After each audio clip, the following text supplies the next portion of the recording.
Communication के बारे में एक चीज मैं भी बताता हूँ। कम्युनिकेशन का मतलब ये है कि जो आप कम्युनिकेट कर रहे हो अपने पार्टनर को, जो आप बोलना चाहते हो वही वो समझ रहा है। आप बोल रहे हो कुछ, आपका टोन ऐसा है कि वो कुछ और समझ रहा है, तो वो हेल्दी कम्युनिकेशन नहीं हुआ। कम्युनिकेशन का मतलब ही है कि आप जो बोल रहे हो और नहीं आपको समझ में आ रहा है तो आप पूछो कि आपका बोलने का मतलब क्या है, या तो अपने पार्टनर से आप पूछ लो कि आपने क्या बोला, ये इसका क्या मीनिंग था, नहीं मुझे समझ में आया, मुझे कुछ और लग रहा है। लेकिन आप अपने आप जजमेंट मत ले लो कि उसने ऐसा बोला, उसने डांटा, इसका मतलब वो गलत ही बोल रहे हैं। डांटने में क्या केयर है वो आपको अंडरस्टैंड होना चाहिए। दूसरी बात, अगर आप किसी को डांट रहे हो तो वो डांटने को वो कैसा ले रहा है, पॉजिटिव ले रहा है कि निगेटिव, वो भी आपको अंडरस्टैंड करना। अगर वो निगेटिव लेता है तो मत डांटो, छोड़ दो। फिर आप केयर करके डांट रहे हो ना, मत डांटो।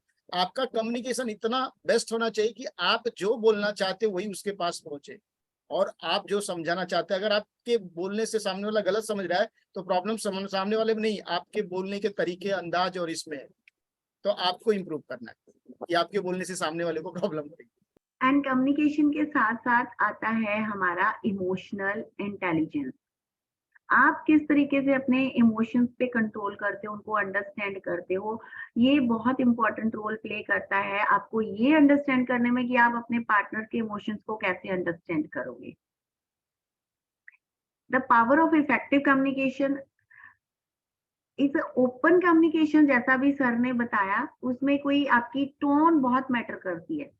टोंटिंग वे में किसी को बोल देना, सामने वाला उसको कैसा लेगा, उसको बुरा लगेगा। एक सामने बैठ के, एंड कम्युनिकेशन का सबसे बड़ा रूल क्या होता है, आपके हाथ में मोबाइल फोन नहीं होना चाहिए। सामने वाला देख रहा है, मोबाइल पे स्क्रॉल कर रहा है, उसका पार्टनर उसको कुछ बोल रहा है, वो कुछ का कुछ समझेगा, आधा ध्यान तो उसका फोन पे है।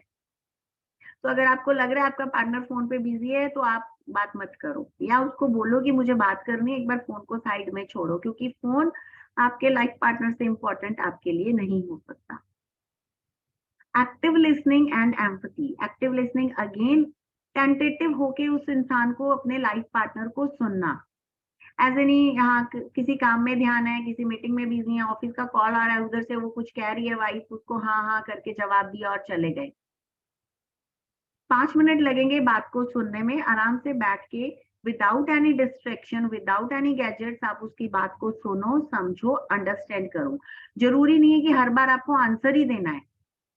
एक्टिव लिसनिंग मीन्स एक्टिवली सुनो और अंडरस्टैंड करो। अगर आपको आंसर उस टाइम पे नहीं समझ में आ रहा है तो कोई आंसर मत करो, चुप रहो, बट उसकी बात को समझने की कोशिश करो। Honesty and vulnerability. Husband wife का रिश्ता बहुत नाजुक होता है। इतना नाजुक होता है कि थोड़ी सी भी अगर बातचीत हो जाए, या किसी ने कुछ कह दिया, या आपस में नोकझोंक हुई, तो रिश्ता टूटने की कगार पे भी आ जाता है, बिकॉज समटाइम सामने वाला बहुत ज्यादा उसको ईगो पे ले लेता है। तो ये रिश्ता बहुत ज्यादा नाजुक होता है, इसलिए उसको बहुत संभाल के भी आपको चलना पड़ता है। एंड उसको संभाल के चलने के लिए पावरफुल जो एक चीज काम करती है वो है ऑनेस्टी। आपकी ईमानदारी आपके रिश्ते को मजबूत बनाती है। आप हर बात पूरी ऑनेस्टी से जब अपने पार्टनर के साथ शेयर करते हो, आपका पार्टनर उसको उतनी ही ईमानदारी से एक्सेप्ट करता है, और वो रिश्ता मजबूत होता चला जाता है। Conflict resolution. ये कौन से ऐसे हस्बैंड वाइफ हैं जिनके बीच में कभी झगड़ा नहीं हुआ? मैंने तो ऐसा कोई भी मैरिड कपल नहीं देखा। Conflict are the part of relationship, part of married life. But इस चीज को आप ऐसे समझो, खाने में अगर नमक कम है तो उसका टेस्ट नहीं आएगा, खाने में अगर नमक ज्यादा है तो भी उसका टेस्ट नहीं आएगा। एक प्रॉपर आपके टेस्ट के अकॉर्डिंगली उसमें सॉल्ट होगा तो आपको वो खाना बहुत यमी लगेगा। Agree with me? तो वैसे ही कॉन्फ्लिक्ट्स हैं आपकी मैरिड लाइफ में, जो कॉन्फ्लिक्ट्स आने भी जरूरी हैं, बट इतने भी नहीं होने चाहिए कि वो आपके रिश्ते को बहुत ही खराब कर दे। एंड जब वो कॉन्फ्लिक्ट्स आ रहे हैं, आपके अंदर वो स्किल होनी चाहिए कि आप उनको फटाफट से ठीक कर लो। आपको उनको एड्रेस करना आना चाहिए, ना कि आपको उनको आर्ग्यूमेंट में बदलना आना चाहिए। ऐसा नहीं एक छोटी सी मिसअंडरस्टैंडिंग हुई और एक जन आर्ग्यूमेंट्स पे आर्ग्यूमेंट कर रहा है बट उस मुद्दे पे नहीं आ रहा, तो वो झगड़ा बढ़ेगा। So this is a skill आपको जो सीखनी होगी कि कॉन्फ्लिक्ट को फटाफट से कैसे खत्म करना है। Emotional intelligence in a relationship. is the ability to recognize, understand and manage your partner's emotions and your own emotions. आप जब अपने इमोशंस को अंडरस्टैंड करोगे तभी आप अपने लाइफ पार्टनर के इमोशंस को अंडरस्टैंड कर पाओगे। अभी जब आपको ही नहीं पता कि आपको गुस्सा किन किन बातों पे आता है और क्यों आता है, तो आप कैसे अंडरस्टैंड करोगे कि आपके पार्टनर को गुस्सा आ रहा है तो किन बातों पे आ रहा है। जब आपको ही नहीं पता कि आपको कौन सी ऐसी चीजें हैं, कौन से ऐसे मोमेंट्स हैं जो आपको प्लेजर देते हैं, how can you understand the pleasure moments of your partner, right? तो जब आप अपने इमोशंस पे काम करते हो, अपने इमोशनल जो आपकी हेल्थ है उसको इम्प्रूव करते हो, तभी आप अपने पार्टनर के इमोशंस को अंडरस्टैंड कर पाओगे। बहुत बारी घरों में ऐसा होता है, वाइफ ऐसे बोल के टाल देती है बात को, इनकी तो आदत है रोज झगड़ा करने की, इनकी तो आदत है गुस्सा करने की, इनको तो बहुत गुस्सा आता है। Find out the root cause, उनको गुस्सा क्यों आ रहा है, फाइंड आउट द रीजन, वो डेली ऐसा बिहेव क्यों कर रहे हैं। इसका उल्टा भी हो सकता है, वाइफ हमेशा रोती रहती है, क्यों रोती रहती है? कुछ तो रीजन होगा कि वो हर छोटी छोटी बात पे रो रही है, वो अपने इमोशंस को नहीं संभाल पा रही है। तो आपको इन चीजों को अंडरस्टैंड आप तब कर पाओगे जब आप अपने इमोशंस को हेल्दी बनाते हो।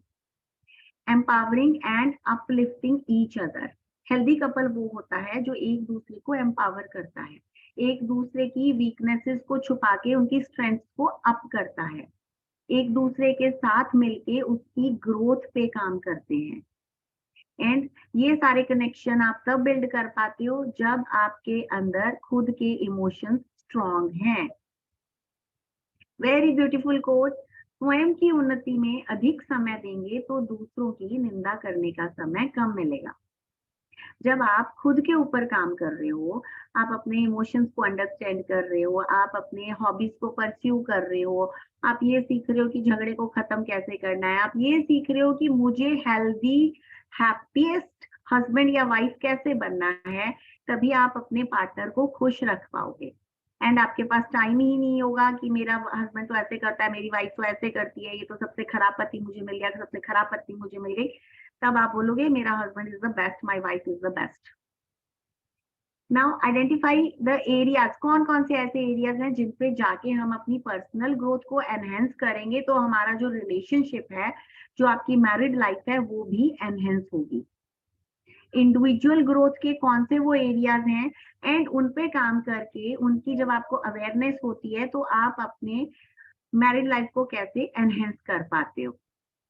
Number 1 is self reflection, self awareness. जैसा मैंने अभी बोला कि जब आपको ही नहीं पता आपके इमोशंस ऐसा क्यों कर रहे हैं आपके साथ, आप क्यों बात बात पे रो रहे हो, आपको क्यों बात बात पे गुस्सा आ रहा है, तो आप अपने पार्टनर को कैसे अंडरस्टैंड करोगे।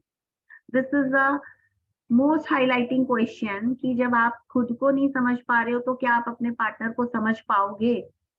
अग्री विद मी और नॉट। तो जब आपको ये चीज पता है कि सेल्फ रिफ्लेक्शन, और ये चीज हम कराते हैं, हमारे जो पर्सनल सेशंस होते हैं, वन ऑन वन होते हैं, उनमें हम सेल्फ रिफ्लेक्शन पे बहुत काम करते हैं। एक इंसान जब हमारे पास आता है ना, तब वो ये इस जोन में होता है, सब गलती मेरे पति की है, सब गलती मेरी पत्नी की है, मैं तो इनोसेंट हूँ, मेरे से ज्यादा इनोसेंट पार्टनर उसको मिल ही नहीं सकता था। और हम भी अग्री करते हैं, हम कुछ नहीं बोलते, हम तो ओके फाइन। एंड जब सेशन स्टार्ट होते हैं, आफ्टर 2 to 3 सेशन, वो पर्सन खुद फोन करके बोलते हैं मुझे मेरी गलती समझ में आ चुकी है। Now this is the time कि उसको सुधारा जा सके। अभी मेरी गलती मुझे समझ में आई। यस, क्योंकि उसको हम सेल्फ रिफ्लेक्शन करवाते हैं कि ये चीजें आपने गलत की, और हम कभी बोलते नहीं है, रंजीत सर हमने कभी नहीं बोला कि आपकी गलती है, बहुत रेयरली। रंजीत सर तो फिर भी बोल देते हैं मैं बहुत कम बोलती हूँ। हाँ। बट उस इंसान को खुद रियलाइज हो जाता है, और जब आपको ये रिफ्लेक्शन आप में आ रहा है, आपको अवेयरनेस हो रही है कि ये मेरे फ्लॉज हैं और मुझे इन फ्लॉज पे काम करना है, तब आपको ये समझ में आता है कि इन फ्लॉज की वजह से मेरे पार्टनर को कितना हर्ट हुआ या क्या नुकसान हुआ हमारे रिश्ते का। Then you start working on that नुकसान वाला एरिया। प्रायोरिटाइज पर्सनल नीड्स, हर इंसान की कुछ ना कुछ पर्सनल नीड्स होती है, कुछ ऐसी चीजें होती हैं जो उसे इनर पीस देती हैं, जो उसे खुशी देती हैं, तो आपको उनको प्रायोरिटाइज करना है। ऐसा नहीं है कि आप शादी के बाद बच्चों में पूरा दिन लगे हो, कमाने में लगे हो, ऑफिस में लगे हो, हर सबको खुश करना है आपको, पर खुद को ही नहीं करना। एंड ये बहुत बड़ी गलती है जो मैक्सिमम हस्बैंड वाइफ करते हैं। क्या करते हैं वो? अपने पति को खुश करने में लगे रहेंगे, अपनी वाइफ को खुश करने में लगे रहेंगे। मैं क्या करूं मेरा हस्बैंड खुश हो जाए, मैं क्या करूं मेरी वाइफ खुश हो जाए। आप खुद पे काम करो। आप अपनी आपकी जो पर्सनल नीड्स हैं उनको फुलफिल करो। जब आप उनको फुलफिल करोगे ना, आपको एक सेटिस्फेक्शन आएगा and end of the day आप खुद के अंदर एक inner peace and happiness feel करोगे और तब आपको अपने अंदर एक ट्रांसफॉर्मेशन होता हुआ दिखाई देगा एंड वो ट्रांसफॉर्मेशन आपके रिश्ते को भी ट्रांसफॉर्म करता है।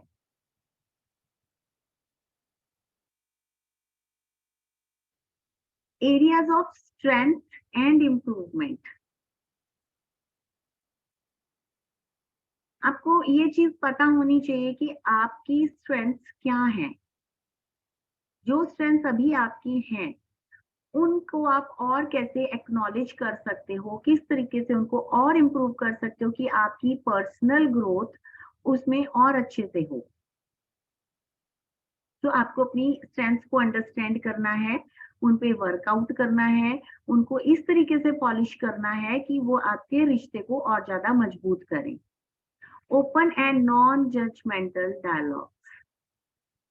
जब भी कोई आर्ग्यूमेंट होती है ना, तो हस्बैंड वाइफ एक दूसरे को या तो टैग कर देते हैं या उनको एक अजीब से जजमेंटल डायलॉग्स दे देंगे जो कि नहीं देने चाहिए। तुम तो ऐसी ही हो, तुम्हारा तो खानदान ही ऐसा है, तुम्हें तो कुछ समझ में नहीं आता, तुम्हारी तो बुद्धि खराब है।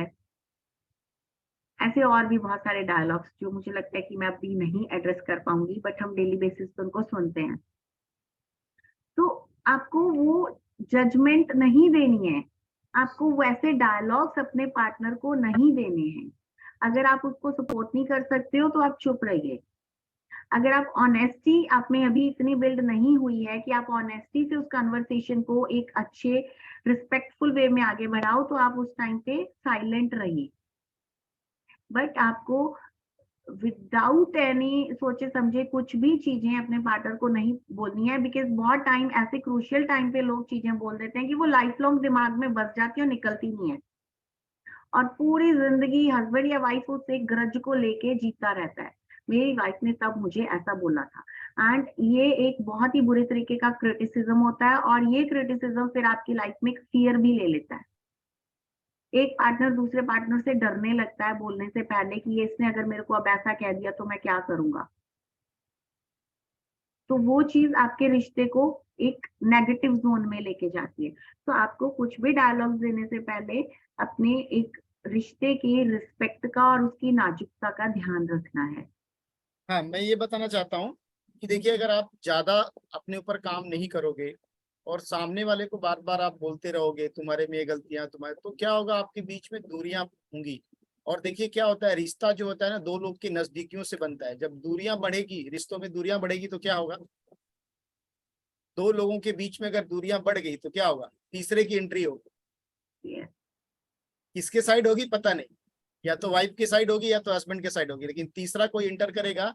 और वो क्रिएट आपने किया है, तीसरा अपने आप नहीं आया, आपने वो डिस्टेंस क्रिएट किया, आपने वो दूरियां क्रिएट की, इसके लिए तीसरा का इंटर हुआ। इसके लिए आप जिम्मेदार हो। अगर वाइफ के पास हो रहा है तो हस्बैंड जिम्मेदार है, हस्बैंड के साथ हो रहा है तो वाइफ जिम्मेदार है। हस्बैंड का अगर अफेयर हो रहा है तो वाइफ जिम्मेदार है, और वाइफ का अगर हो रहा है तो हस्बैंड जिम्मेदार है, वो नहीं जिम्मेदार है। हाँ, किया उसने गलती, आपको लग रहा होगा ये क्या है, ये आपको हम समझाएंगे इसमें। तो इसमें इंपॉर्टेंट है कि आपको जब रिलेशनशिप कर रहे हैं तो नजदीकियां बढ़ाने के लिए, दूरियां बढ़ाने के लिए रिश्ते नहीं कर रहे हैं, शादी कर रहे हैं कि एक दूसरे से नजदीक रहे, एक डिस्टेंस बनाना है। तो वो चीज को मेंटेन करना है, ये नहीं कि बहुत ज्यादा लंबा दूरियां कर दो। ठीक है, इसलिए इमोशनल अभी जो बताएंगे डॉक्टर अलीन, ध्यान से देना, ये जो पॉइंट्स है बहुत इंपॉर्टेंट, 6 और 7 पॉइंट है। यस डॉक्टर अलीन, कंटिन्यू करिए। आपके इमोशंस आपके रिश्ते को कैसे संभालना है वो डिसाइड करते हैं एंड आपकी मेंटल हेल्थ आपके हस्बैंड के साथ या आपके वाइफ के साथ आपके थॉट प्रोसेस को आप कैसे मैच करोगे। वो बोलते हैं ना, दोनों की सोच एक होती है तो जिंदगी आसान हो जाएगी, पति पत्नी में बहुत अच्छी बनती है। एंड एक जो सोच रहा है वो शब्द दूसरे की जुबान पे होने चाहिए। तो वो कब आती है स्टेज, जब आपकी मेंटल हेल्थ अच्छी है। आपके थॉट्स तो स्कैटर्ड जा रहे हैं, आप स्ट्रेस में हो, आप एक डर में जी रहे हो, आपको समझ में ही नहीं आ रहा है कि आप अपनी खुशी के लिए खुद जिम्मेदार हो या कोई और जिम्मेदार है। तो आपकी मेंटल हेल्थ जब अच्छी नहीं है तो आप कैसे अपने पार्टनर के साथ एक हेल्दी कम्युनिकेट कर पाओगे, अपने थॉट्स को मैच कर पाओगे, या जो आप सोच रहे हो उसको समझा पाओगे साफ और क्लियर शब्दों में। तो इमोशंस के साथ साथ आपकी मेंटल हेल्थ का भी हेल्दी होना बहुत जरूरी है। एंड उसके लिए आपको काम करना है, कोई और आके काम नहीं करेगा। मेंटल हेल्थ को इम्प्रूव करने के लिए बहुत सारी चीजें आप कर सकते हो। Walking is the best. 30 minutes walking.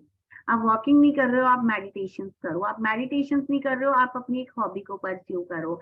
वो आपकी कोई भी हॉबी हो सकती है, जरूरी नहीं है कि आपको घर से बाहर जाके उसको परस्यू करना।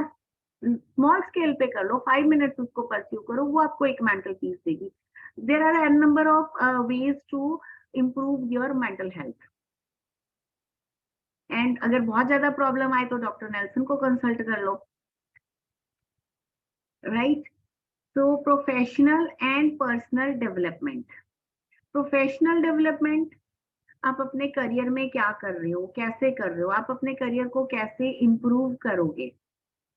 उसके लिए बहुत सारे स्किल्स आप सीखते हो, बहुत सारी चीजों पे आप वर्कआउट करते हो, ट्रेनिंग्स लेते हो। पर्सनल डेवलपमेंट के लिए भी आपको वो सारी चीजें करनी है। अब पर्सनल डेवलपमेंट के लिए आप क्या क्या चीजें कर सकते हो। अगेन आप अपनी हॉबीज को परस्यू करोगे।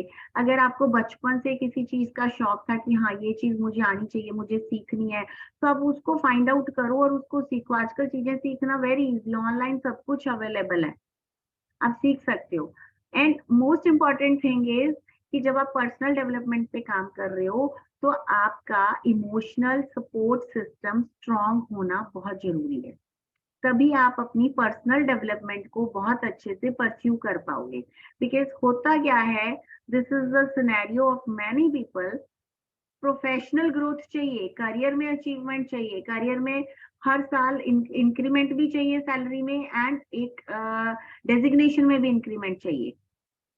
बट पर्सनली हम क्या कर रहे हैं, पर्सनल आप as a human being, as a person आप अपने लिए क्या चीजें कर रहे हो, वो मैटर करता है आपके रिलेशन को एनहेंस करने के लिए। प्रोफेशनल ग्रोथ आपके सोशल सिंबल को रिप्रेजेंट करती है। पर्सनल ग्रोथ आपकी एक इंसानियत को, आपके मैरिड लाइफ के जो आपका पार्टनर के साथ रिश्ता है उसको रिप्रेजेंट करती है।